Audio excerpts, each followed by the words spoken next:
she's ready to do this job on day one. Your next Vice President of the United States, Kamala Harris. Kamala? Kamala Harris is Black and a woman and South Asian all at the same time. I'd absolutely describe Kamala Harris as one who's inspired a tremendous amount of support and emotional connection to her.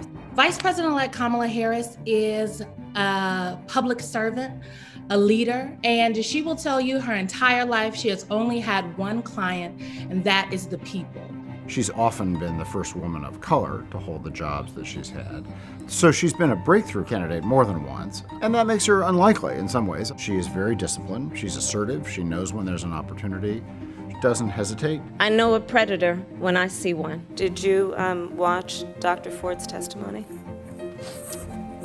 I did not. I plan Thank you. to. I plan to. Thank you.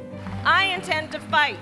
I intend to fight for Black Lives Matters. I intend to fight for truth and transparency and trust. And at every step of the way, I've been guided by the words I spoke from the first time I stood in a courtroom. Kamala Harris for the people. Kamala Harris was born in Oakland, California in 1964 to two immigrant parents. Her mother, a native of India, was a scientist, and her father, who came from Jamaica, was an economics professor. She earned her bachelor's degree at Howard University in 1986. 3 years later, she graduated from University of California Hastings College of Law in San Francisco. Harris went on to work as a prosecutor from 1999 to 2004, when, as a barely recognized candidate, she ran against her one-time boss, Terry Hallinan, for District Attorney of San Francisco, and won. I think she was a very successful DA in San Francisco, but it's a record that includes elements of both left and right. She was sometimes criticized, again from the left, for being too aggressive on drug crimes. At the same time, she experimented with diversion programs and alternative justice programs. As DA, she launched Back on Track, an anti-recidivism program that offered nonviolent, low-level drug trafficking defendants job training as an alternative to jail. She also launched an anti-truancy program that penalized parents over student absences. I'm sure that Kamala Harris' intention in criminalizing truancy was to absolutely create an education system that engages parents, students, and educators.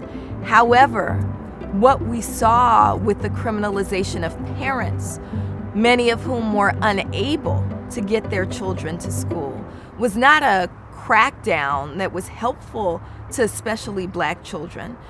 In 2011, Harris became the first woman, the first Asian American, and the first Black Attorney General of California. In this role, she helped negotiate a settlement that got California homeowners $18.4 billion in mortgage relief, and she supported the legalization of gay marriage by refusing to support Proposition 8 in court. One of her signature achievements as Attorney General was establishing Open Justice, a website that increased transparency of arrest rates and police abuse. I believe that part of this conversation should take place looking at the data.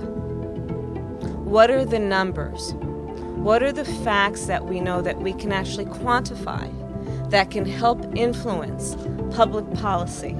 She has walked a fairly careful line between law enforcement and critics of law enforcement, and offered some things to both, really. She was both a law and order, hard on crime prosecutor, and also wanted to be a kind of liberal, progressive experimenter with criminal justice. And that's a tricky balance. Kamala Harris could have done much more in holding police accountable. That's the role that she occupied, both as district attorney in San Francisco and attorney general. She really kind of was, in many ways, aligned with police on far too many issues, including her refusal to prosecute police who killed people.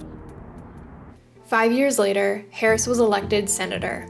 She was sworn into office in 2017 and became the first Black senator from California. I am so proud to represent this beautiful, diverse state. She established herself certainly as a thorn in the side of Trump, a witheringly effective questioner. I think you've made it clear that you've not looked at the evidence. You're not answering the question directly. After 2 years of serving as senator, Harris made an announcement. That's why I'm running for President of the United States. I was a little surprised when she announced for president in this cycle. I figured her for a term or two in the Senate. Harris entered the presidential race as a first-tier candidate. She stressed her experience as a prosecutor. I mean, I, as Attorney General, took on one of the biggest for-profit colleges and took them out of business. You know, my sister and I, we were raised by a family of fighters. My parents met when they were active in the civil rights movement in Oakland and Berkeley in the 1960s. So that's actually why I decided I wanted to be a lawyer.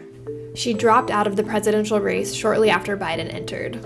I think the decision to end a presidential campaign is a personal decision, and one could argue even a harder decision than deciding to get into the race. Vice President-elect Harris, once she ended her campaign, she endorsed President-elect then candidate Biden and worked very, very hard over the course of a number of months, even before she joined the ticket, to really help rally Democrats and voters behind President-elect Biden's vision. And once she joined the ticket, I think we really saw in folks across the country the excitement that this ticket brought. So one could argue it worked out well for her. I accept your nomination for Vice President of the United States of America. She brings so much to the ticket, and she's also just a dynamic, youthful, exciting presence beside a guy who, for all his strengths, is a kind of bland, older white guy. On January 20th, Harris will become the first woman, the first Asian American, and the first Black Vice President of the United States. She's now become, in some ways, the most pivotal person in the Senate, even though she's really part of the executive branch.